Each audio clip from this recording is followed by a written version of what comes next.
저희가 앞 시간에 이 경영 전략의 절차를 먼저 배웠습니다. 그래서 전략 수립 전에 두 단계가 필요한데, 비전 설정이라는 것은 미래 바람직한 나의 모습, 별, 멀리 보이는 멋진 곳, 가고 싶은 곳, 갖고 싶은 것.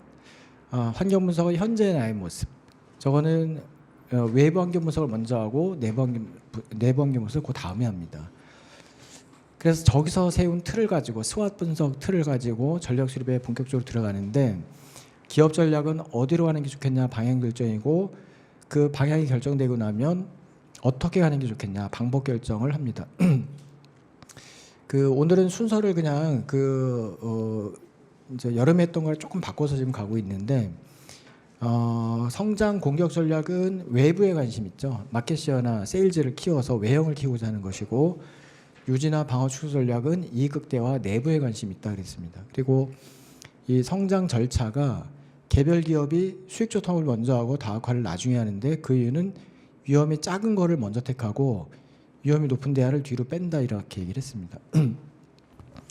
그럼 이제 수익적 통합을 이해하기 위해서 그 상대 개념인 아웃소싱, 요거하고 비교하면서 설명하면 얘가 더 정리가 잘 되거든요. 그래서 아웃소싱은 외부화, 외주 또는 하청, 이런 느낌으로 받으시고, 이 수익적 통합은 요거는 방향은 수직인데 통합은 M&A, 이렇게 이해하시면 됩니다.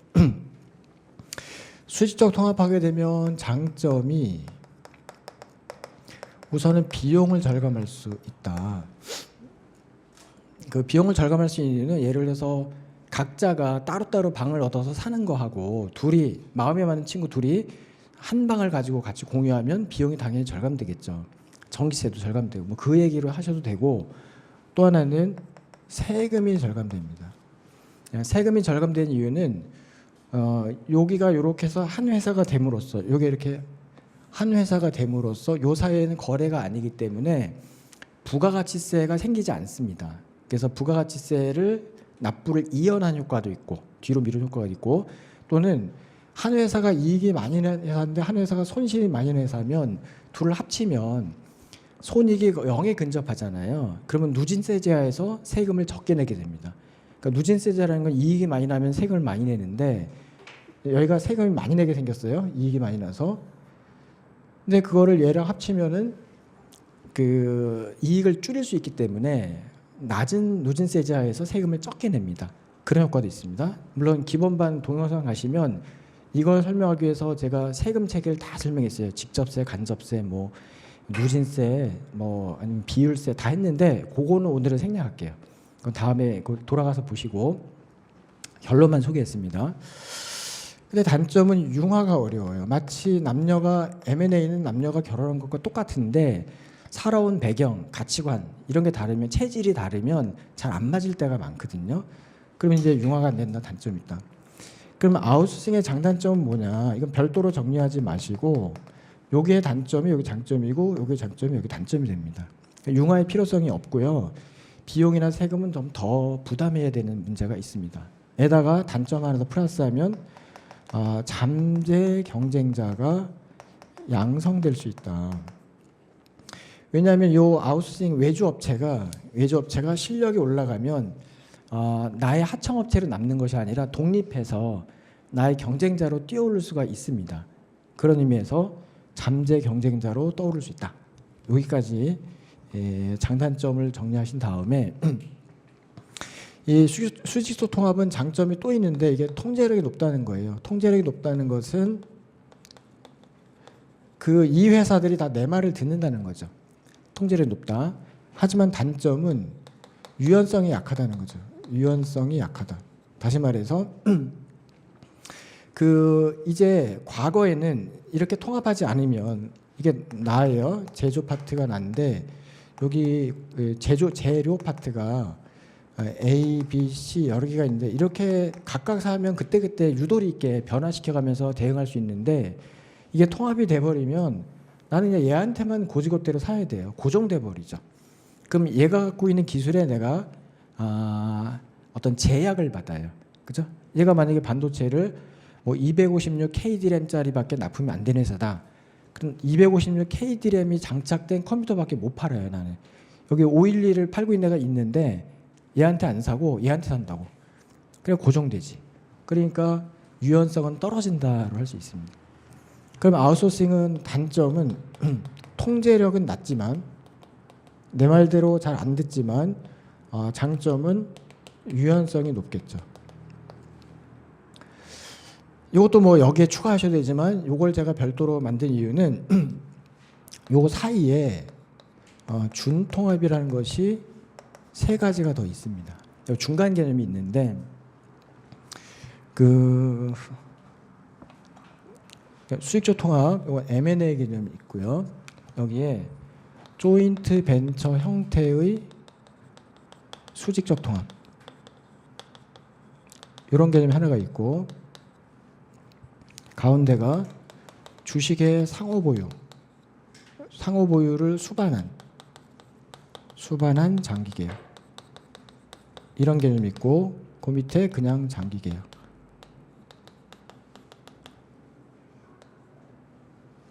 이렇게 중간에 세 가지가 더 있는데 그걸 준통합이라고 하죠. 둘의 중간 성격이죠. 자, 그러면 그 조인트 벤처라는 걸 다음에 배우는데 조금 이따 배울 건데 조인트 벤처는 그냥 50% 내외 이렇게 이해하시면 돼요. 내가 갖고 있는 지분의 크기가 지분의 비율이 50% 정도 된다. 전체. M&A는 100%를 인수하는 거예요. M&A는 100% 지배하는 거고 조인트 벤처는 50% 내외에 지배하는 거예요. 그럼 지배력, 통제력이 어디가 높겠어요? 위에가 좀 높겠지. 그죠? 그래서 그렇게 하고 요 두 개가 수익적 통합으로 끝나고 이렇게 수익적 통합. 하나는 그냥 100% 지배하는 수익적 통합이고 하나는 50% 정도 지배하는 수익적 통합이고 남은 두 개가 장기 계약으로 끝납니다. 장기 계약 끝나는데 위에 두 개는 수익적 통합, 가운데 두 개는 장기 계약, 밑에는 아웃소싱인데 그럼 아웃소싱은 장기 계약일까요? 단기 계약일까요? 단기지. 이게 두 개가 장기니까 이거는 단기로 볼 수 있습니다. 그리고 주식을 상호 보유하면 주식의 상호 보유가 빠졌네. 주식의 상호 보유. 상호 보유가 수반된 장기 계약인데 주식의 상호 보유는 내 주식을 제가 갖고 제 주식을 내가 갖고 서로 교환이면 이제 소합인데 서로 사고 팔 수도 있어요. 어쨌든 주식의 상호 보유를 수반하면 그냥 장기 계약한 것보다는 더 끈끈하겠죠. 관계가. 그러면 결론은 통제력은 여기가 제일 높고 여기 요 순서고 유연성은 여기가 제일 낮고 여기 순서가 됩니다. 그래서 이걸로 객관식을 만들 수 있어요. 예를 들면은 이 조인트 벤처 형태 수익적 통합이 주식의 상호보유 수반한 장기 계약보다 통제력이 높다. 그럼 맞고 유연성이 높다. 그럼 틀리고 이렇게 비교할 수가 있어야 돼요. 아니면 5개 순서를 제시할 수 있어도 좋겠습니다. 이렇게 하시고 그 다음에 다각화. 자, 다각화의 목적으로서 그 위험 감소 또는 뭐 성장 추구, 그 다음에 뭐 범위의 경제, 내부 시장 활용, 기업의 지배력 뭐 활성화 이렇게 5가지가 있습니다. 책에 보시면 5가지가 있는데 이 5가지 목적 중에서 잘라가지고 앞에 두 목적은 바람직하지 않은 목적, 뒤에 3 목적은 바람직한 목적으로 정리하셔야 됩니다. 우리가 원래 위험이라는 거는 작은 게 좋잖아요. 이게 나쁜 말은 아니에요. 하지만 다각화의 목적으로서 위험 감소는 바람직하지 않다. 이게 결론이. 왜 그럴까요? 위험 감소는 나쁜 말이 아닌데 왜냐하면 다각화 자체가 위험이 높은 방법이기 때문에 위험이 높은 방법 요거는 이제 신제품 신시장이죠. 그러니까 위험이 높은 대안을 택하면서 목적이 위험 낮추려고 그건 말이 안 된다는 거지. 그냥 내가 낙하산을 타면서 내가 즐기려고 그러면 이해가 되는데 위험을 감소하려고 그건 말이 안 되지. 위험을 감소할 거면 낙하산을 안 타야지. 그러니까 이거 위험이 높은 대안이잖아요.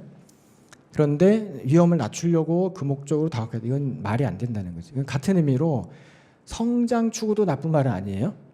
성장 추구, 성장 당연히 추구해야지. 그런데 성장 추구를 목적으로 해서 다학화하면 그건 바람직하지 않습니다. 왜 그러냐? 대답이 이거는 CEO 개인만을 위한 의사결정의 가능성이 높다는 거지. 기업 자체를 위해서 결정하는 것이 아니라 내가 한 회사의 사장보다는 여러 회사 거느린 계열사 회장이 낫지 않느냐. 무분별하게 막 넓혀나가요. 아예 새로운 분야로. 그런 건 더 회사를 위험에 빠뜨리면서 회사에는 절대 좋지 않고 자기 자신의 어떤 이 어깨에 뽕 들어가는 정도만 좋은 것이지. 그죠? 그리고 의도가 불순할 때도 많아요. 제가 기본반 사례를 많이 드는데 되게 회사가 건설회사를 만듭니다. 아무 상관없는 뭐 IT 회사 이런 데가. 왜 그러냐 그러면 뭐 내 사옥 지으려고. 그건 겉으로 하는 얘기고 속으로는 비자금 만들려고. 그런 경우도 많고요. 또는 뭐 어떤 전혀 상관없는 스포츠 프로스포츠 구단을 사가지고 겉으로는 뭐 홍보 목적이지만 홍보 잘 안 되고 뭐 경기 못하면 홍보 안 되잖아요. 그래갖고 거기도 망하고 모에서도 같이 망하고. 그러니까 CEO의 어떤 무분별한 의사결정의 가능성이 무작정 확장, 문어발식 확장이기 때문에 이건 바람직하지 않을 수 있다는 것이고, 반면에 이 범위의 경제, 이 반대말은 규모의 경제고요. 아까도 잠깐 나왔는데 범위의 경제는 다양한 제품을 생산하는 거예요. 단 무엇으로? 기존 기계로. 기존 기계를 활용해서 다양한 제품 공급, 또는 내부 시장을 활용하는 게 왜 필요하냐면 새로운 분야로 가려면 반드시 아까 얘기한 인적 자원, 물적 자원, 재무 자원이 다 필요합니다. 근데 새로 필요한 자원을 내부에서 조달할 수 있다면 그 자원의 활용도를 높이는 것이다. 자원의 활용도를 높일 수 있기 때문에 이것도 바람직한 다학화. 그러니까 새로운 자원을 우리가 추가하는 게 아니에요. 기존 자원 활용하는 거니까. 그러니까 기존 자원의 활용을 높이는 거니까. 또 지배력을 높이기 위해서 쓰는 거는 어차피 좋은 결과가 나올 거 아니에요. 그러니까 이건 바람직하다. 이렇게 정리하신 다음에 다학화의 방법은 그 내부 개발 또는 사내 창업. 그 다음에 여기가 이제 조인트 벤처. 그리고 여기가 조인트 벤처는 그냥 조인트 벤처 이렇게 많이 쓰라고요. 조인트 벤처. 그 다음에 여기가 M&A. M&A는 인수 합병. 나중에 재무관리 배우실 때는 이 M하고 A가 조금 성격이 달라요.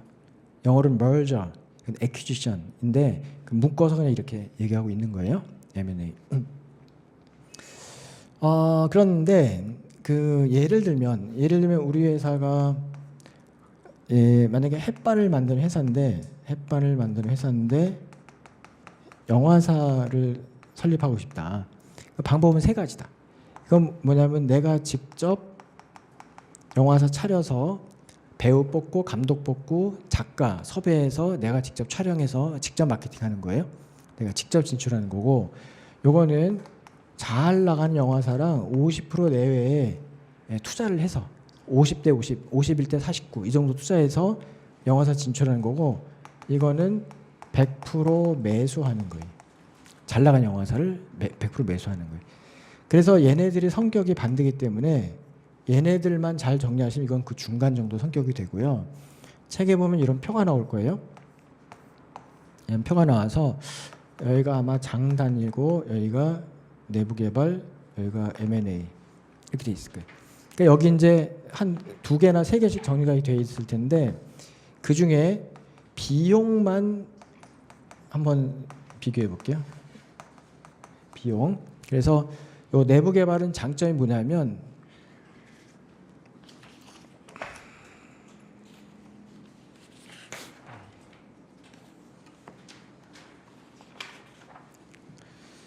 지금은 14페이지 쪽에 지금 위에 표로 나옵니다. 전체 비용이 저렴 이렇게 돼요. 전체 비용이 이게 장점이니까 저렴 돼 있고, 단점은 개발비가 높다. 개발 비용이 높다. 개발비가 높다. 그럼 여기는 장점은 개발비가 낮고 여기는 전체 비용이 높겠죠. 그렇죠? 원래는 그렇겠죠. 설명은 좀 말투는 바꿨을 수도 돼요. 개벌비 인수비라고 써 있네. 인수비. 그죠? 컨셉은 객관식이니까 암기가 안 돼도 풀 수는 있어요. 반대 하시면 되니까. 자, 그러면 이게 일단 중요하죠. 왜 M&A는 단점으로 인수비가 비싸냐 그러면은 예를 들어서 A 회사가 B 회사를 100% 매수하려고 하는데 이 회사의 페어 마켓 밸류, 그러니까 공정한 시장 가치가 100억인 회사다. 근데 내가 그 대가로 100억을 줄게 그러면 얘가 팔아요, 안 팔아요? 안 판다는 거예요. 이건 딴 데 팔 때도 많고 안 팔아도 그냥 현재 100억인데 뭐하러 팔어? 그럴 때 이때 120억 줄게 팔어 그럼 팝니다. 100억짜리 120억 주니까 그럼 요 차이가 20억이 나는데 20억을 재무관리에서는 합병차익이다 이렇게 부를 예정이고 합병차익 회계에서는 이거를 영업권이라고 표현합니다. 영업권은 무형자산 내에 존재하는 자산의 항목 중에 하나고요. 실무에서는 이거를 권리금이라고 얘기합니다. 권리금. 그죠? 그런데 그러면 얘는 좋잖아요. 20억 벌었으니까. 그러니까 요거는 엄밀히 말하면 피합병 회사의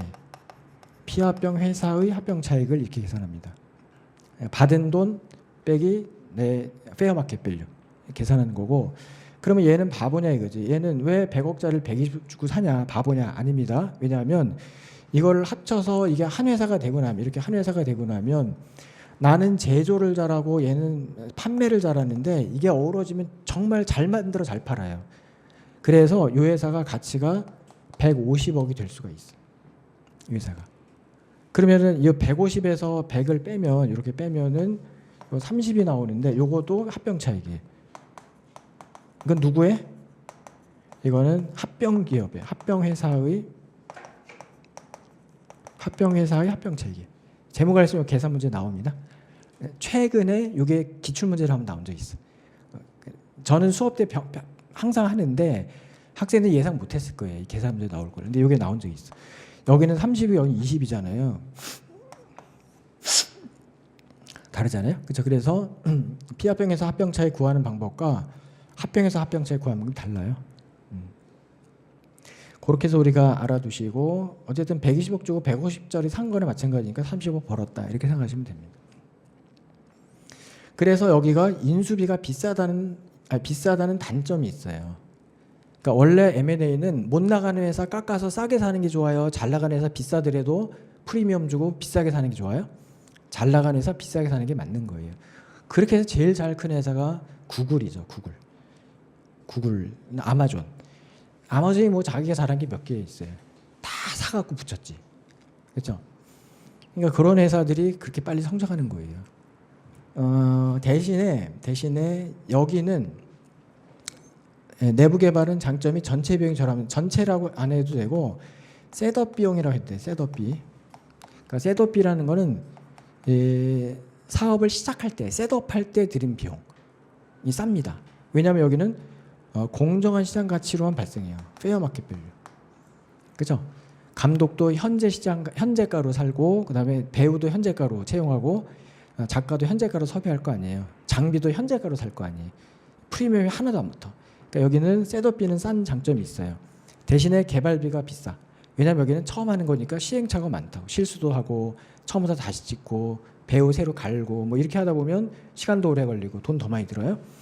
여기는 개발비가 싸. 개발비 대신에 운영비라고 해야 돼요. 운영비. 여기도 운영비. 왜? 여기는 선수를 데려왔기 때문에 그냥 척척척척 그냥 말 안 해도 눈빛만 봐도 서로 다 척척척 돌아가. 실수도 없어. 그러면서 완성도 더 높아. 그러니까 매출도 잘 되고 여기 성공할 가능성이 높죠. 그래서 이렇게 우리가 해놓고 나서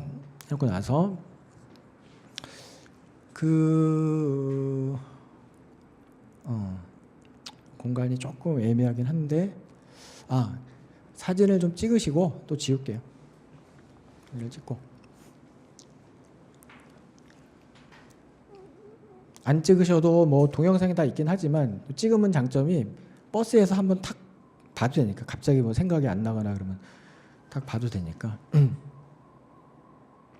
어차피 여러분이 시험 전에는 저랑 똑같이 이게 나와야 돼요. 술술. 처음부터 끝까지 다 나와야 돼. 아웃풋이. 자, 요만큼만 지우고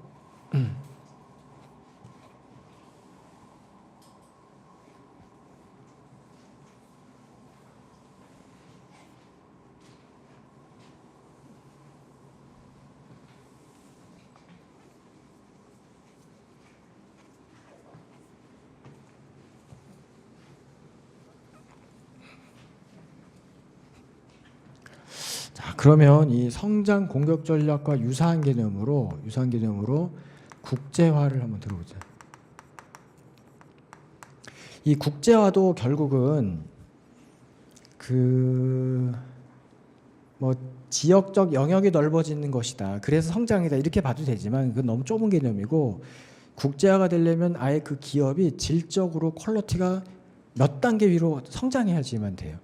왜냐하면 그 새로운 나라는 언어도 다르죠, 화폐 체계도 다르죠, 다 다를 거라고. 그 나라 법도 다르고, 그다음에 이동의 문제도 되게 크고, 그러니까 그런 걸 다 극복해서 해야 되기 때문에 그냥 똑같은 상태는 절대 안 돼요.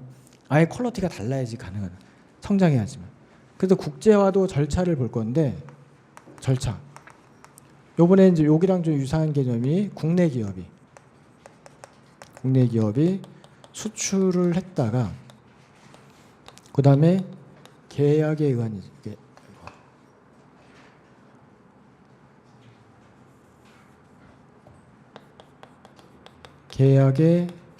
의한 진출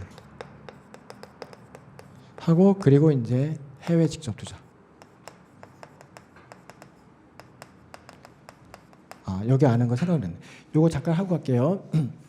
우리가 다학화가 관련 다학화, 비관련 다학화 이렇게 각각 있는데, 얘도 각각 장단점이 있어요. 자, 관련 다학화는 장점이 뭐냐? 관련된 분야 가서 다학화하면은 어느 정도 시너지가 가능해요. 관련돼 있기 때문에 시너지가 가능하죠. 근데 단점은 도미노 효과라는 게 있어요. 도미노 효과. 이건 뭐냐면 한 분야가 쓰러지면 연쇄적으로 같이 쓰러질 수도 있어요. 서로 연관돼 있기 때문에.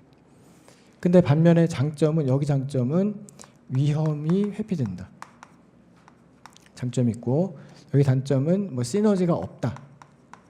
전혀 무관련된 분야로 가니까 없다. 이렇게 되고, 요 말을 전략적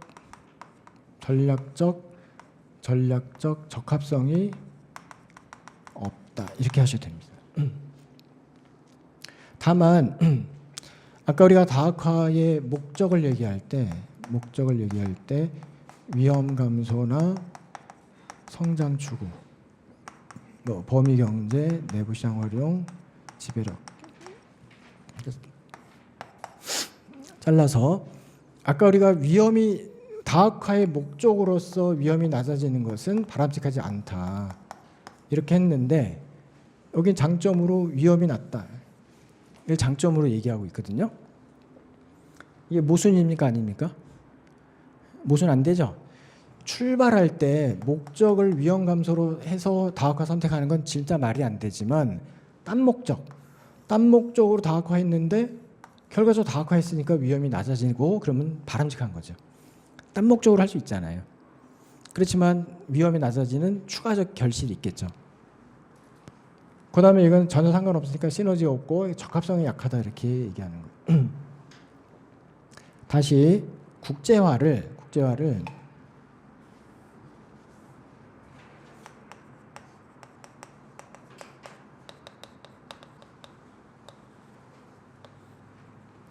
이렇게 우리가 절차를 말할 수 있는데, 진정한 국제화는 여기 이후부터가 국제화입니다. 그러니까 수출은 물건만 나가는 거기 때문에 이거나 뭐 큰 차이가 없어요. 국내에서 만드는 기업도 수출도 됩니다. 그렇죠? 그 요즘에 보니까 이제 개인들이 자기 쇼핑몰 이런 거 하나 구축해 갖고 국내에 있는 그 다이소 같은 거 물건을 해외 파는 사람들도 많아요. 해외에 있는 거 해외 구매 대행 뭐 이런 거 하는 사람도 많아요. 그러니까 그 기업은 안 해도 물건은 다 해외로 나가고 그렇게 됩니다. 자, 이 상태에서 수출은 다시 간접 수출과 직접 수출 나눠지면서 순서가 있고요. 여기도 간접 수출은 이거는 무역회사를 활용하는 건데 그러면 장점은 위험이 낮다. 단점은 단 수익이 낮다. 왜냐하면은 무역회사랑 나눠 가져야 되니까. 안전하긴 하지만 무역회사가 대부분 뺏어가고 나한테 남는 건 별로 없습니다. 직접 수출은 장점은 수익이 높다. 단 위험이 좀 높겠죠. 그러면 순서를 얘를 먼저 나중에는 이건 뭐예요? 위험의 크기가 다르죠. 위험이 여기가 작고 여기가 위험이 크기 때문에. 그러면 계약의 진출은 뭐냐면 이거는 해외 파트너를 활용하는 거예요. 활용하는 게 좀 다르죠. 이거 무역회사 활용하는 거 해외 파트너를 활용하는데 얘를 먼저 얘를 나중에 하는 게 얘는 직접 나가는 거고 여기도 위험이 있죠. 위험이 낮고 여기가 위험이 높고 이 해외 직접 투자도 다국적 기업하고 초국적 기업 여기 요런 스타일과 비슷합니다. 다국적 기업, 초국적 기업. 근데 그 이유는 뭐다? 위험이 다르다. 하고 나서 계약의 진출의 가장 대표적인 예가 이제 이 라이센싱, 그다음에 프랜차이징, 그리고 이제 뭐 생산 계약, 그다음에 턴키 방식, 그다음에 조인트 벤처 등등등 이렇게 있는데 라이센스가 프랜차이즈가 같은 개념이지만 비슷한 개념으로 차이점을 묻는다면 프랜차이즈가 더 큰 개념이다. 그러니까 라이센싱은 그 예를 들어서 특허만 아니면은 상표만 사용하게 해주고 로얄티를 작게 받는 거고 대신에 이 프랜차이징은 특허 상표 외에 거의 모든 거 그렇죠? 이래서 무슨 뭐 마케팅 기법이라든지 제조 방법이라든지 뭐 진열하는 방법이라든지 인테리어라든지 다 본국 본사가 다 지배하고 해외 지사는 그냥 따르기만 하고 로얄티가 높은 것이죠. 그렇게 기억하시면 돼요. 요거 비교가 시험에 나온 적 있어요? 나온 적 있고 요거 둘의 비교. 자, 생산 계약은 그냥 해외로 하청 주는 거다 이렇게 생각하시면 되고 우리가 여기서도 아까 아웃소싱 한번 나온 적 있었잖아요. 요거 반대 개념이 아웃소싱이다. 턴키 방식은 의미가 두 가지로 쓰이는데 일단 그 첫 번째 일괄 수주 방식. 요거는 그냥 실무에서 쓰는 용어고 교과서에서는 요거를 운영권을 위양하는 거, 위양 아니면 이양하는 거로 설명할 수가 있습니다. 일괄 수주 방식의 예로는 건설업에서 제일 많이 발생한다고 그랬죠. 건설업 하면 턴키란 말 진짜 많이 있어요. 턴키. 그래서 키가 여기 있구나. 턴키. 건설이라는 게 요즘에 건물 하나를 져도 건물 큰 거 지면 조 단위로 올라가거든요. 조 단위로 커지는데 건물 지려면 맨 처음에 밑에 정지 작업을 해요. 땅. 그걸 토목공사로 해요. 토목 다 끝나고 나면 건축을 합니다. 건물 올리죠. 건물 올리면서 아웃테리어, 외장, 인테리어도 여러 가지 뭐 전기 무슨 뭐 수도 뭐 엄청 많을 거 아니에요. 그게 다 한 회사가 다 할 수가 없어요. 그래서 일단 이 발주자가 이 공사 전체에 대해서 일괄 수주, 그러니까 일괄적으로 일군 업체들한테 일괄적으로 맡깁니다. 그럼 일군 업체가 맡아서 직접 하지 않고 이군 업체들한테 쪼개 갖고 다시 하청 줍니다. 이군 업체는 그걸 직접 안 하고 쪼개서 3차 재하청을 주죠. 재하청. 그래서 결국 동네에 조그만 가게들 있잖아요. 그 사람들이 다 가서 하는 거예요. 그렇게 일괄 수주하고 물론 책임은 그 일괄 수주자가 다 집니다. 근데 돈은 엄청 벌지. 왜냐하면 100억에 받아서 아래 하청 줄 때 한 60억쯤 주면 40억 아무것도 안 하고 남거든요. 밑에는 60억 갖고 버텨야 돼. 걔네는 어떻게 버티냐면 그 아래에다가 40억 해줘. 그럼 20억 먹을 수 있잖아요. 그렇게 해서 맨 밑에가 제일 힘들어요. 거기는 제대로 돈도 못 받으면서 거의 뭐 남지도 못해요. 요런 그 문화가 일과수주고요. 요거는 제가 요거 예는 이제 우리나라 기아 자동차가 인도에 진출했을 때 예를 들었는데, 인도에 자동차 공장을 만들어서 아예 운영 방식을 넘겨주고 그냥 옵니다. 그렇죠? 그러면 인도 회사가 돼요. 인도 회사. 그래서 브랜드도 달라. TT인가 뭐 하여튼 일본 뭐 인도 브랜드가 뭐가 있어. 그런데 왜 이거를 계약에 진출하냐면은 그 공장에 쓰이는 모든 그 부품은 다 기아 거 갖다 쓰거든. 기아 거 꾸준하게. 걔네가 잘 되면 우리도 잘 된다. 그런 거로 이해하시면 되고요. 조금 전에 설명드렸고, 해외 직접 투자가 다국적 기업, 초국적 기업 이렇게 나눠지는데, 요거도 책에 보면 이런 표가 있어요. 표. 이거하고 정리하면 됩니다. 혹시 외우신 분? 어떻게 외우셨어요? 네, 고단국수를 외우죠. 고단국수 이렇게 되죠. 고단국수.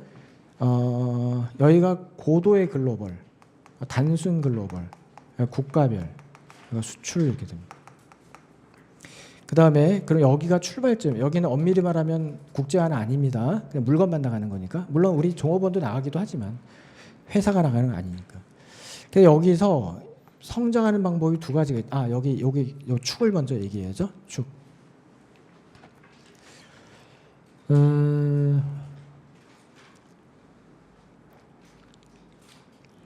요게 그 바로 아래에 있네요. 여기가 범위예요. 범위. 넓다 좁다. 여기가 통제력이에요. 통제력이 높다 낮다 한 다음에 이쪽으로 성장하면은 여기는 기여활동 범위는 좁으면서, 그러니까 되게 동남아 근처나 이렇게 가면서 해외 지사를 강력히 통제하는 거. 여기가 이제 일본식 다국적 기업이고요. 일본식 다국적 기업. 여기를 본국 중심주의 이렇게 부릅니다. 본국 중심. 근데 이 방향으로 성장하면 그 전 세계를 동시에 한꺼번에 진출하면서 해외 지사 통제 거의 안 해서 그냥 자율성을 주고 네가 알아서 해 이렇게 가는 거잖아요. 이 방식을 서양식 다국적 기업, 서양식 다국적 기업이면서 여기는 현지 중심주의, 현지 중심주의 되고요. 거기서 더 성장하면 이렇게 성장하거든요. 이렇게 여기를 세계 중심, 여기를 초국적 기업이라고 하고, 초국적 기업이라고 하고 세계 중심이라고 부릅니다. 그러면 이제 여기서 출발해서 이렇게 성장하는 패턴하고 여기서 출발해서 이렇게 성장하는 패턴이 있는데 우선은 위험의 크기 갖고 순서가 매겨졌다 이렇게 생각하셔도 되겠죠. 여기 조심하실 게 여기가 고도의 글로벌 초국적 기업, 세계 초국적 기업, 세계 중심, 고도의 글로벌. 요거는 본국 본사가 해외 지사를 강력히 통제하는 게 아니고, 엄밀히 말하면 본국 본사, 해외 지사가 각각 자기 영역을, 고유의 영역을 갖고 서로 협의하면서 협력하면서 일을 처리하는 거예요. 여기는 한 곳이 주도권을 쥐고 딴 데를 일방적으로 이렇게 지시하는 편이고, 그런데 주도권이 한쪽에 있는데 여긴 양쪽에 주도권이 다 있어서 협의해야 된다 이렇게 이해하시면 됩니다. 그래서 오늘은 여기까지만 하고, 오늘 책이 아직 안 나왔거든요. 책 나오면 다음에 더 심화 개념으로 여기서 출발해서 이렇게 가는 모델 하나 또 있어요. 그거를 할 거예요. 근데 오늘은 안 하고, 이건 문제풀이방 가서 이 문제를 놓고 할게요. 그리고 그 페이지 펴서 보드릴 테니까 이거를 더 정리해 두셔야 이게 안 헷갈리거든요. 이 두 개를 동시에 들면 막 헷갈려요. 용어가 비슷해가지고. 요거는 그냥 심화라고 써놓고 나중에 할 거고, 오늘은 요것만 하시면 됩니다. 자, 그리고 이제 다시 앞으로 와서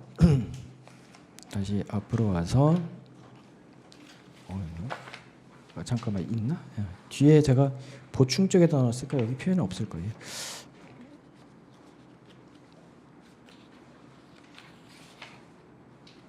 앞으로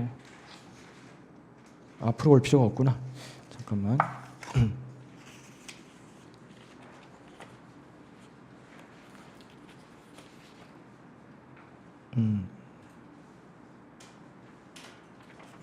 일단은 그냥 바로 넘어갑니다. 15페이지 오시면 블루오션 전략, 그다음에 참고로 축소 전략, 다운스코핑 이렇게 그 밑에 두 개는 새로 들어갔는데 블루오션 전략이 이거잖아요.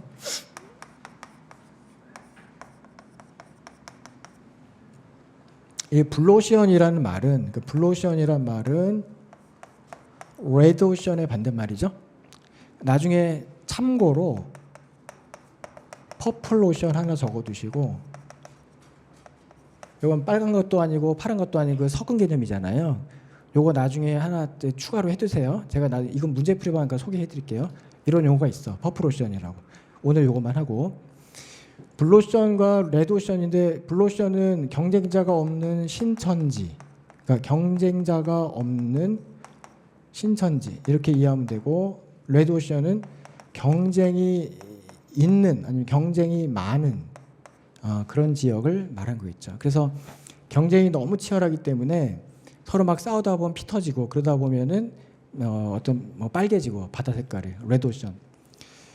신천지란 단어는 원래 좋은 말인데, 그 영국 유럽 사람들이 미국 건너가면서 썼던 파이오니어 이런 쪽 좋은 말인데, 우리나라에는 어떤 종교단체가 딱 쓰는 바람에 약간 의미가 좀 퇴색됐어요. 어쨌든 이런 상태에서 우리는 이게 중요한 게 아니라 블루오션 전략이 중요합니다. 이건 다 아는 말이고, 블루오션 전략은 2단계 구조인데, 자, 1단계는 그야말로 블루오션을 발견하는 단계. 블루오션 발견. 그 다음에 2단계는 그 블루오션에서 그 나에게 유리한 경쟁 패러다임을 구축하는 게 두 번째 단계. 자, 블루오션을 먼저 발견하면 좋겠죠. 그러니까 영국 사람, 프랑스 사람들이 미국 가서 땅을 막 차지하면 좋긴 하겠죠. 그런데 확실히 예상된 거 뭐냐면 조금 있으면 경쟁자가 온다는 거예요. 내가 여기를 차지하고 있어도 내가 영원히 차지할 수 있다? 그건 없잖아요. 그러니까 언젠가는 분명히 경쟁으로 갈 거기 때문에 경쟁을 대비하면서 거기에서 나에게 유리한 경쟁 패러다임을 구축하겠다. 이게 2단계 구조가 되는 거예요. 그래서 요거의 예로 제가 제일 많이 드는 예는 태권도 예를 드는데, 이게 무슨 말이냐면 태권도가 사실 우리나라의 국기잖아요. 그러니까 우리가 제일 잘해야 되지. 우리게 신천지잖아. 우리 거잖아요. 우리 거. 그러니까 요즘에 태권도가 올림픽 종목인데 그 체급도 많고 남녀 경기에서 메달이 되게 많은데, 옛날에는 초기에 우리가 다 땄었어요. 전 체급 남녀 다. 제가 어렸을 때는 그걸 땄었는데, 요즘에는 태권도 우리가 잘 따봐야 금메달 하나밖에 못 따요. 그것도 여자 체급에서는 하나 정도밖에 못 따. 그렇게 된 이유가 뭐냐면 우리나라가 너무 잘하니까, 그 태권도 연맹 있잖아요. 거기서 우리나라만 참가 제한을 둡니다. 그러니까 딴 나라는 모든 체급 다 나와도 되는데 우리는 남자 2체급, 여자 2체급밖에 못 나가요. 아예. 우리나라 4체급밖에 출전을 못해.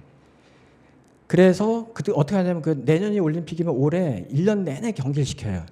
그래서 그 체급에 1등들만 보내는 거예요. 우리나라 진짜 잘 나간 애들 보내는데도 외국 가서 올림픽 가서 메달 못 따요. 그 정도로 평준화돼, 전 세계가. 그러니까 요즘에는 외국 애들도 아기 때부터 다 태권도 해. 요즘에는 체격도 좋고. 그럼 우리가 이제 우리나라 입장에서 보면 이걸 어떻게 유지할 거냐. 방법이 태권도의 룰, 이게 패러다임이에요. 태권도의 룰을 우리나라 사람에 유리하게 만드는 거예요. 예를 들어서 서양 사람은 등치가 크고 힘이 좋고 우리나라 사람은 등치 작지만 민첩하다. 서양 사람은 상체가 강하고 주먹 힘이 강하지만 우리는 발동작이 강하다. 그러면 태권도 룰을 만들 때 주먹은 조금만 빗나가도 점수 안 주고 발동작에 대한 점수를 많이 주고, 그러면 유지할 수 있잖아요. 그게 이거든. 어차피 경쟁하게 돼 있기 때문에 경쟁 패러다임을 나한테 유리하도록 룰을 만든다. 그러면 유지할 수 있잖아요. 요거를 제일 잘하는 회사가 윈도우예요. 윈도우. 자, 윈도우는 원래 윈도우가 생기기 전엔 도스였었어요. 아세요? 도스. 해보신 적 있나요? 저는 예전에 컴퓨터 처음 사갖고, 컴퓨터가 힘든 게 명령어가 타이핑을 해야 되거든요. 커맨드, cd 한 칸 띄고 뭐 dir, 뭐 direct 이렇게 해갖고 막 쳐야 돼요. 얼마나 불편했는데, 영어도 모르고. 근데 이 그 빌 게이츠가 이게 불편하니까 자기도 불편했겠지. 그러니까 이거를 그림으로 명령, 클릭하게 만든 거예요. 별거 없어요. 똑같은 건데 그림에다가 메뉴에다가 하면 내가 안 채워도 되게끔 만든 거예요. 엄청 선풍적 인기를 끄는데 얘가 왜 잘했냐면 초기에 이걸 무료로 풀었어요. 그러니까 개인들은 이제 이게 불법이 아니에요. 사서 아무렇게나 깔아도 불법이 아니고 기업만 아니면은 메이커들 있잖아요. IBM 이런 데는 팔았어요. 통으로 팔고 그걸 깔아서 팔게 했잖아요. 그러니까 저절로 막 퍼졌잖아요. 얘가 퍼진 상태에서 그 다음에 윈도우를 능가하는 더 좋은 그런 프로그램들이 많이 나왔는데 윈도우를 못 이겨. 왜냐면 벌써 다 깔려 있잖아. 그 다음에 나온 프로그램들은 윈도우를 꺾으려는 프로그램이 나오는 게 아니라 윈도우를 활용한 프로그램, 애플리케이션들만 많이 나왔어요. 윈도우를 활용한 무슨 뭐 계산, 엑셀, 뭐 윈도우를 활용한 미디어 플레이어 이런 것들이 나와서 옆에 붙어서 걔네들은 성공했고 윈도우를 이기려고 더 좋은 개념들 많았거든요. 걔네들 다 도태당했어요. 그러니까 룰이 중요하다. 룰. 이런 얘기고요. 조금 더 가면 이제 심화 개념도 포함하니까 이 블루오션을 발견할 때 쓰는 게 전략 캔버스라는 거예요. 전략 캔버스. 아마 있을걸요? 제가 진하게 표시해놨을 것 같긴 한데.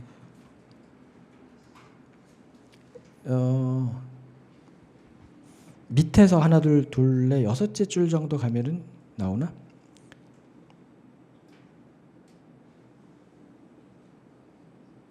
전략 캔버스라는 거 나오죠? 네, 그게 어디 있어요. 자, 전략 캔버스는 거기 좀 읽어보면은 중요하진 않지만 뭐 가로축엔 뭐 세로축엔 뭐 이렇게 돼 있는데 가로축에는 업계가 경쟁하는 요소, 세로축엔 구매자들 느낀 요소 이렇게 돼 있죠.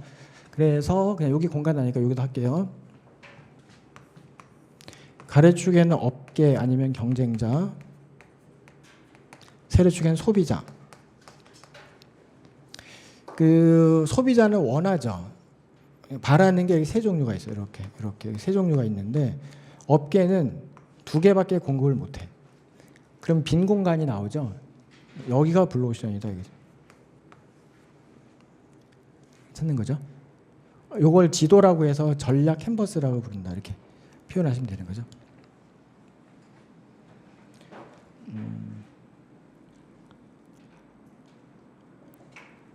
그 정도 하시고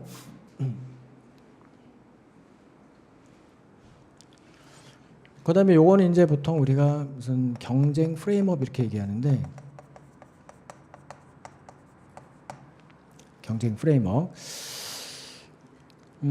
경쟁 프레임업은요 그 네 가지 정도가 있어요. 네 가지 정도 뭐 창조 증가 제거 감소 네 가지가 경쟁 프레임워크예요.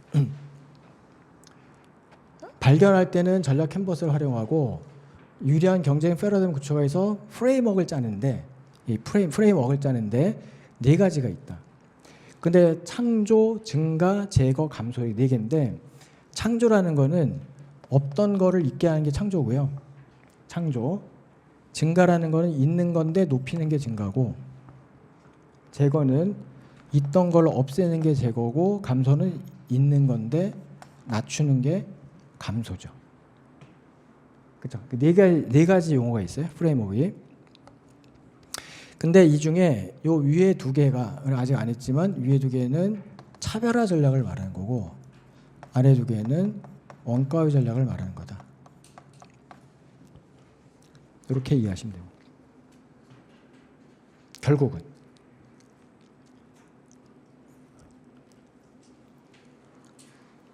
이렇게 정리해 주시고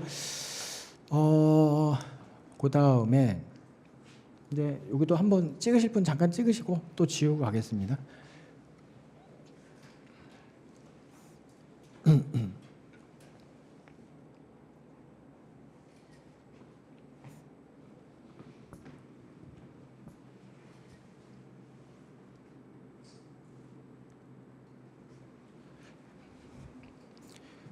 이번에도 조금만 보충하고 또 쉬었다가 이어서 가도록 하겠습니다.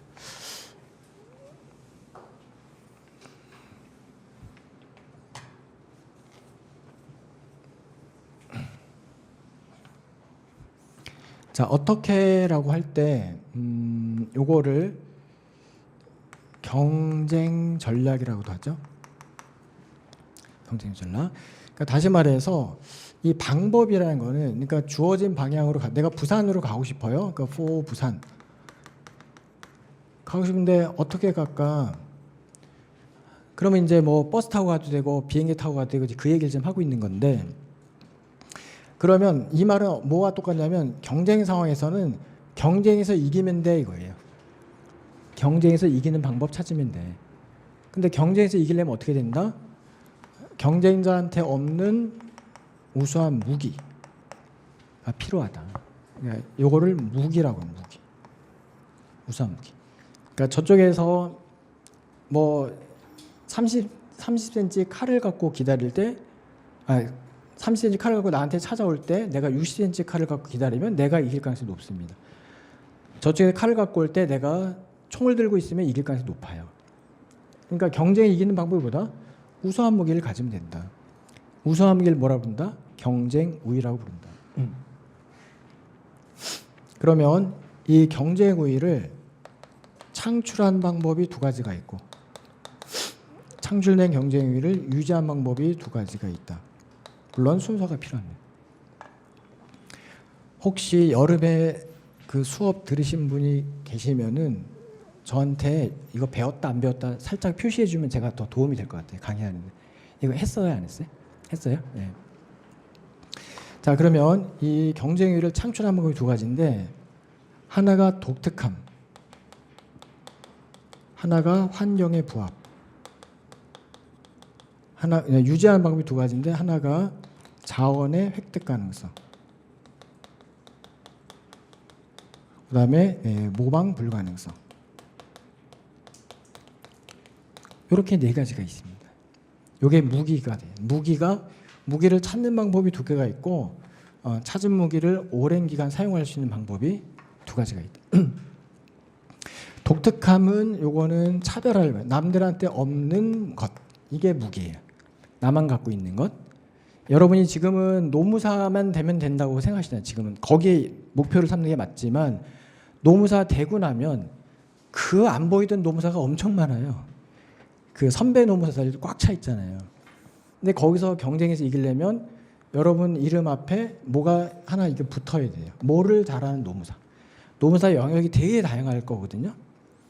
그 이름 앞에 뭐가 딱 붙어야 돼요. 뭐를 잘하는 노무사. 그러면 거기 성공하는 거예요. 이거가 무기예요. 두 번째가 환경이 자꾸 바뀌는데 그 바뀌는 환경에 빨리 적응하는 게 중요하다. 그래서 전 이거를 이제 아마존 예를 많이 드는데, 아마존은 환경이 온라인 환경이라는 게 처음 생겼잖아요. 1990년대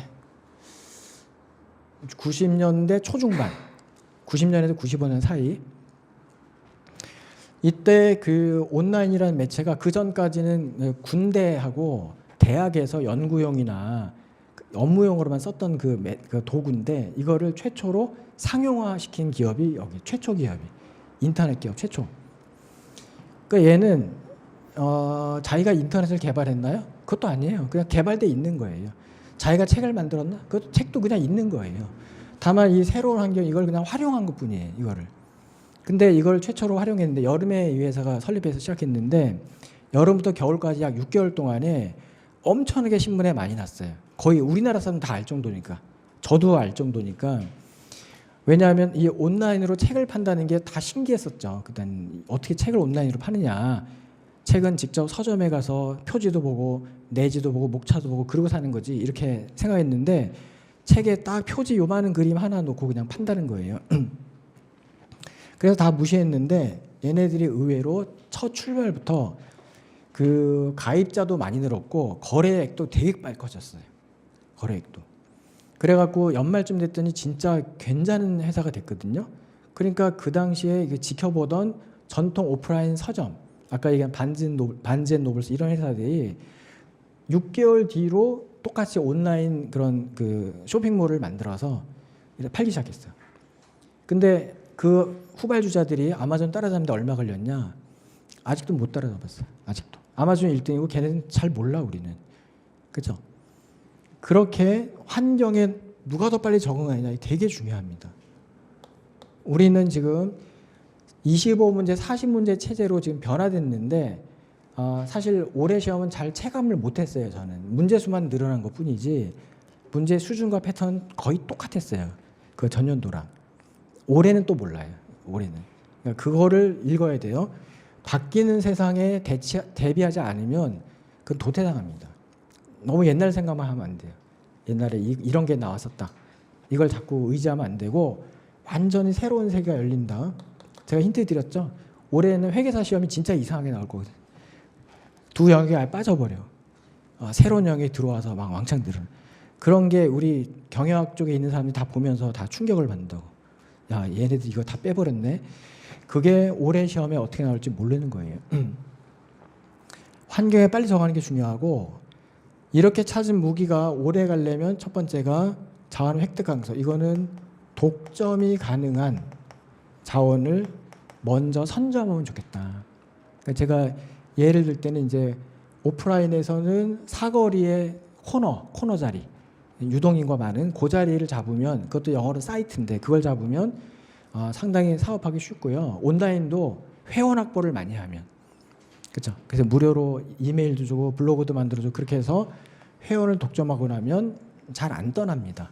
지금 카톡도 마찬가지고 네이버도 마찬가지고 그런 장점이 있는 것이고 이게 오프라인으로 가면 또 전 세계로 보면 그동안은 원유였었고 앞으로는 히토류가 이런 역할을 할 수도 있습니다. 그리고 히토류가 무기 역할을 한다는 거지.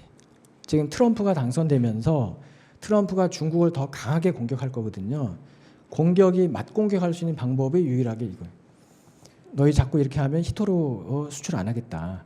이게 중국이 지금 전체 생산량이 90% 넘고 전 세계 매장량은 약 70% 되고 생산량은 약 90%가 돼. 그러니까 이거 없으면 전자제품 못 만들어요. 아예. 그렇기 때문에 얘네들이 무기도 된다. 이렇게 얘기했습니다. 모방 불가능성 얘기는 제가 브랜드를 예를 들었었어요. 브랜드는 자산으로 표기가 됩니다. 브랜드 자산. 그래서 이 브랜드는 남들이 절대 모방할 수 없다. 왜냐하면 이거는 법으로 보호를 받죠. 법으로 뭐 상표법 이런 거 있잖아요. 그래서 법으로 보호를 받기 때문에 연장을 통해서 무슨 디즈니라는 거, 코카라는 거 이런 애들 브랜드를 아무도 못 따라합니다. 걔네만 쓸 수 있죠. 그렇게 이해하시면 됩니다. 자, 이 경쟁 우위를 이게 너무 많으니까 독특해야 돼, 환경 부합해야 돼, 너무 많으니까 한 단어로 줄여라 그러면은 가치 활동을 하면 돼 이렇게 얘기하면. 그러면 이게 경쟁이 창출되는 거야. 가치 활동이 뭐야? 가치 활동이라는 거는 소비자에게 혜택 주는 활동이야. 소비자에게 혜택이란 말 대신에 기쁨 아니면은 효용. 어차피 제목 관리 할 거니까 효용을 주는 활동이다. 영어로 utility. 이렇게 얘기하면 되는데 그러면 가치 활동을 어떻게 찾냐? 이게 이제 소비자 혜택이 그런 거였죠. 소비자 어떤 물건을 돈 주고 샀는데 하나도 아깝지 않은 거야. 돈 생각 안 나. 그냥 또 사고 싶어. 우리가 좋아하는 연예인들 뭐 콘서트 이런 거 하면 20만 원, 30만 원 아깝지 않잖아요. 또 오고 싶잖아요.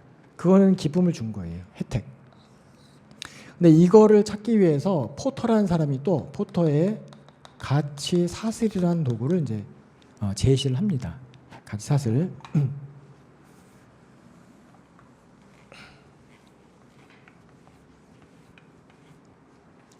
자, 요렇게 생겼죠?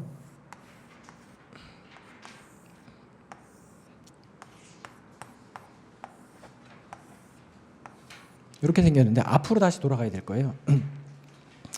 이 포터의 가치 사슬은 세 개의 부문, 세 개의 영역으로 이루어져 있는데 그 중에 여기를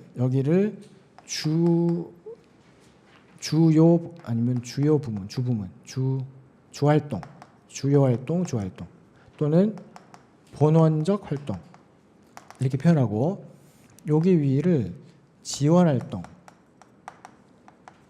아니면은 보조 활동 이렇게 부르는데 이건 나중에 언젠가는 외워지셔야 돼요.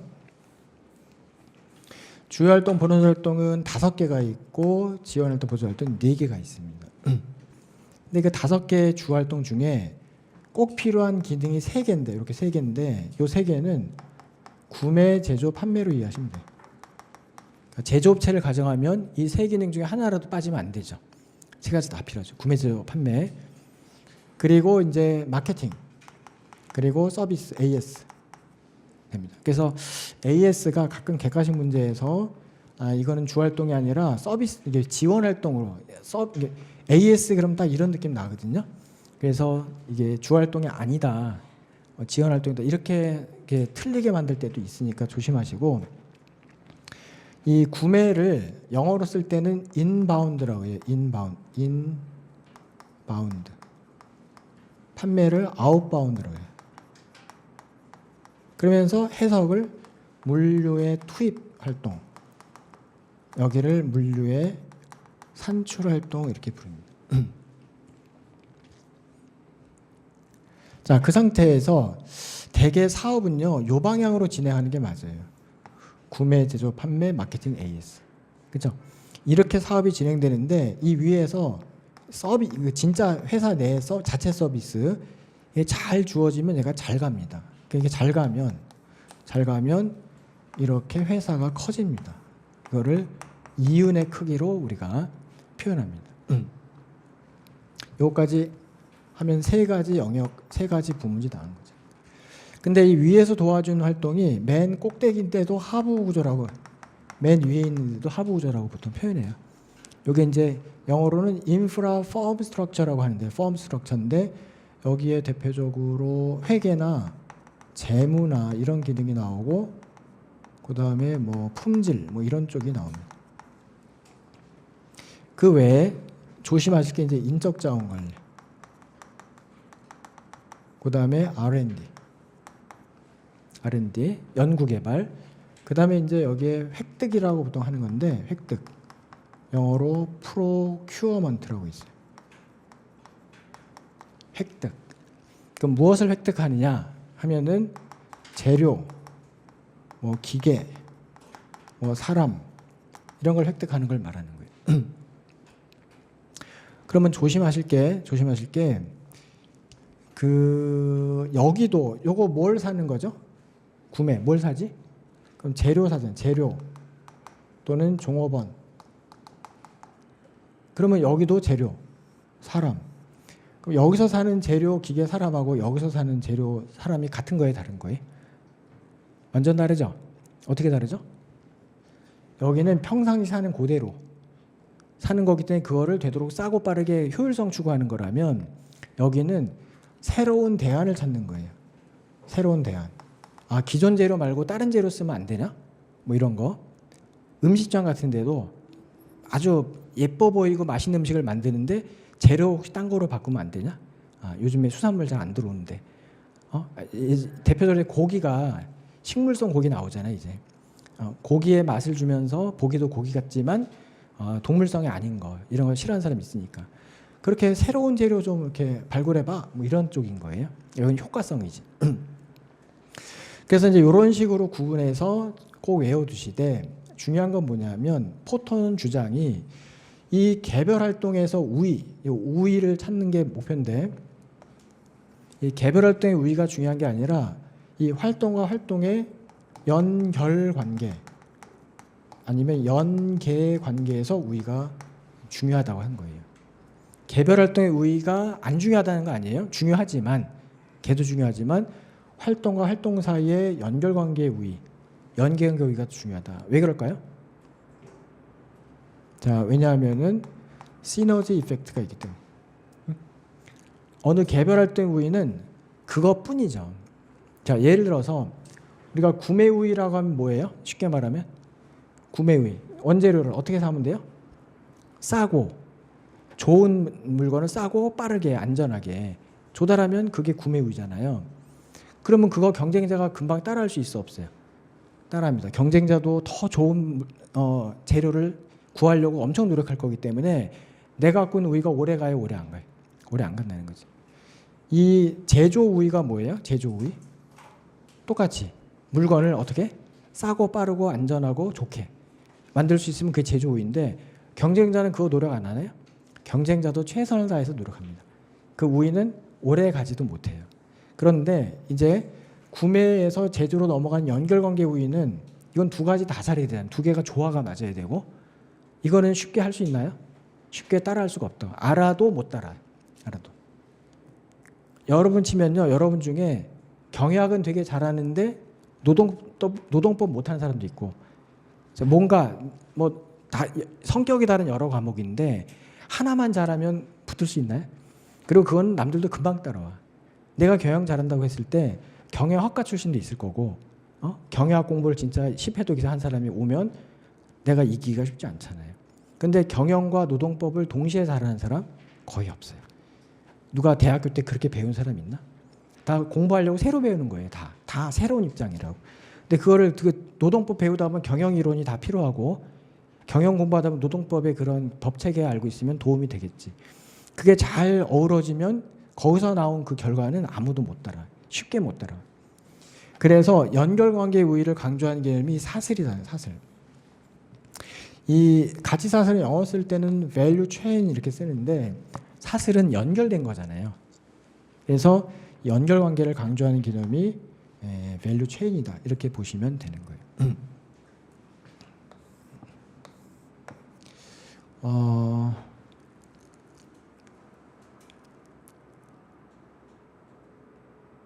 조금만 더 하고 한 10분만 더 하겠습니다.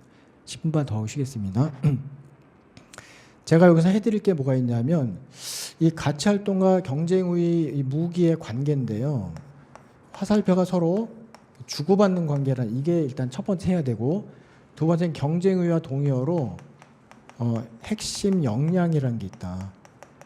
영어로 이것은 코어 컴피턴스. 요거에 대한 얘기. 이 두 가지만 더 하고 쉬겠습니다. 이 그림은 그 앞으로 넘기신 분이면 앞에 그 근처에 있을 거예요. 페이지가 12페이지 아래쪽 그림으로 보시면 돼요. 12페이지 아래 그림. 책에서는 왼쪽 오른쪽으로 이렇게 화살표가 되어 있는데 저는 칠판에서 위아래로 해놨습니다. 이 가치 활동, 이 활동이란 거는 이거는 일정 기간에 걸쳐서 파악되는 플로우 개념이에요. 플로우. 그걸 영어로는 유량이라고 유량. 플로우. 일정 시점에서 파악하는 개념이냐 일정 기간에 걸쳐 파악하는 개념이냐 그게 중요한데 이게 일정 기간에 걸쳐 파악하는 유량입니다. 유량. 반면에 이 우위라는 거 요거는 어느 시점에서 파악하는 상태란 뜻이에요. 우위는. 그래서 영어로 쓰면 state 상태 이렇게 써도 되고 또는 스탁에서 저량 이렇게 써도 돼요. 경제학 공부할 때는 유량 저량이란 말 많이 쓰고 경영에서는 상태란 말을 더 많이 씁니다. 상태. 요건 일정 시점에서 파악하는 거예요. 그냥 예를 들어서 요 예는 이제 기본반에는 했지만 한 번 더 할게요. 우리가 저수지가 있는데 1월 1일 날 저수지에 물이 100톤이 지금 저장돼 있어요. 저량입니다. 100톤 저장. 영어로 스탁입니다. 쌓여 있는 거죠. 그런데 1월 1일부터 12월 31일까지 기간 동안에 그러니까 12월 31일까지 1년 동안에 물이 70톤이 들어오고 상류에서 하류로 70톤이 들어오고 우리 저수지에서 하류로 50톤이 나가요. 1년 내내. 70이 들어오고 50이 나가. 그러면 이제 이게 연말이 되면 120톤이 되죠. 12월 31일 현재. 자, 요거를 뭐라 그런다? 요게 스테이트 상태 또는 스탁 저량이 되고요. 요것도 12월 30일 현재의 상태 아니면 저량이 됩니다. 그리고 요게 1월 1일부터 12월 31일까지의 유량이 됩니다. 유량. 영어로 플로우가 되는 것이죠. 근데 우리는 요거를 나중에 회계학 보면 요게 BS 대차대조표 이거 기초 BS죠. 대차대표 또는 재무상태표 요거를 기말 BS라고 하죠. 기말 BS. 그리고 요 플러스 70 마이너스 50이면 결국 성과는 순성과는 20이 늘어난 거거든요. 요걸 이익이라고 하고 요거를 수익이라고 하고 아까 세일즈 요게 비용이라고 하고 수익에서 비용 빼면 이익이잖아요. 요게 IS. IS는 1월 1일부터 12월 31일까지. 이건 1월 1일 현재 12월 31일 현재 이렇게 얘기하는데 여기 와서 보시면 우리 치면 이건 뭐냐면 1년간 공부하는 거예요. 사실 지금이 12월이기 때문에 물론 2차까지 하면 좀 더 있지만 1차까지 하면 1년도 채 안 남았어요. 한 6개월도 채 안 남았나? 한 6개월 정도 남았나? 그 정도 남아있다고. 그렇죠? 자, 그렇기 때문에 6개월이나 1년 동안 공부 열심히 하는 건 이거예요. 이건 무조건 기간이. 공부는 오늘 하루 반짝하고 내일부터 안 하면 그건 공부가 아닌 거예요. 1년 내내 꾸준히 해야 돼. 그게 이거고, 그걸 하고 나면 우리로 치면 여기가 합격할 수 있는 상태가 돼. 합격 상태. 그러면 이변이 없는 합격합니다. 이변은 뭐 시험날 뭐 배가 아파서 못 갔다든지 이런 걸 제외하면 무조건 붙어요. 그리고 붙고 나면 그 다음에 노무사가 돼서 하시는 활동은 더 가치가 높은 활동이. 지금은 공부해서 나를 위한 활동인데 노무사 들어가시면 회사를 위해서, 그 고객 업체를 위해서 하는 활동이 되잖아요. 남을 위한 활동, 국가를 위한 활동이 더 가치 있는 활동 한다고.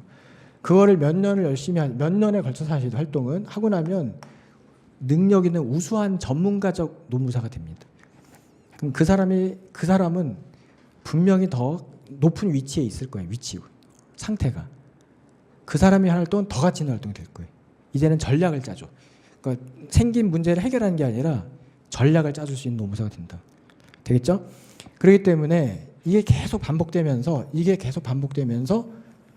사람이나 기업이나 다 성장을 하는 거예요. 이게 선순환을 겪으면, 선순환을 하면은 성장하게 됩니다. 그건 저도 마찬가지. 저도 강의할 때마다 늘 똑같은 거 하는 것 같지만 한 번 더 뭔가를 더 새로운 거를 해드리려고 준비해 와서 하고, 그게 제가 성장하는 방법이거든요. 그래서 그렇게 해서 이렇게 계속 이렇게 움직여야 성장을 하는 것이다. 그렇게 알아두시면 됩니다. 그다음에 요거 하나 더 할게요. 이 경쟁의랑 동의어가 핵심 역량인데, 핵심 역량은 정의가 뭐냐면 이거는 모방할 수 없는 나만의 것, 이거예요. 모방이 불가능한 것을 핵심 역량이라 불러요. 그러면서 예로는 가장 대표적인 게 제조우위예요. 제조위. 예를 들어서 자동차 회사나 항공기 회사는 엔진 제조 능력이 우수하면 그건 굉장히 잘합니다. 그러니까 독일 회사들이 잘 가는 이유가 뭐예요? 엔진을 잘 만들거든. 그러니까 그런 이유인데 꼭 그것만 아니다. 예를 들어서 판매 우위인 것도 핵심력이 될 수 있어요. 우리는 자동차 한다 고만고만해. 큰 차이 없어. 그렇지만 훨씬 잘 팔아. 뭔가 이 무슨 프로그램 같은 거 있잖아요. 보너스 프로그램 잘 넣어가지고 잘 팔아. 그럼 이것도 되고 뭐 여러 가지 관리 우위도 있고 이런 것들이 되는데, 이 핵심 역량은 특징이 두 가지예요. 하나는 여러 기능을 통합해서 나온 게 핵심 역량이고, 두 번째는 여러 제품에 적용이 가능한 게 핵심 역량이에요. 단일적인 게 아니라 여러 기능을 통합한 건데, 그러면 이런 느낌이에요. 연결관계, 연계관계 이런 게 다 핵심 역량이 되는 거예요. 어느 하나 잘하는 것 같고는 안 되고요. 적어도 둘 이상을 잘하셔야 돼요. 둘 이상을 잘하면 그건 남들이 못 따라오는 모방이 불가능한 핵심 역량이 되는 거예요. 그리고 여러 제품에 적용 가능한데, 제가 이제 기본반 수업에서 이거는 샤프라는 회사 예를 들었었어요. 샤프는 열매에 해당되는 거는 뭐 옛날에 계산기도 있었고 휴대폰도 있었고 TV도 있었고, 옛날에 샤프 TV가 진짜 비쌌거든요. 삼성의 2배, 3배 됐었어요. 옛날에 이거 가지고 진짜 부잣집이었어요. 그런데 요즘엔 샤프 TV 아무도 안 사요. 그죠? 그런데 이 회사가 계속 지금 생명력을 갖고 있는 이유는 원천 기술, 액정 기술을 갖고 있는데, 이것이 자기는 TV 팔아서 돈 하나도 안 남지만 액정 만든 기술을 갖고 지금 버티고 있는 거예요. 그래서 요거를 우리는 핵심 역량으로 보자. 원천 기술을. 요거 관련해서 제가 우리 시험은 이제 시사적인 것도 가끔 나오니까 IoT라는 거 요거 연계해서 잠깐 소개해 볼게요. IoT가 뭐의 약자예요? 사물 인터넷.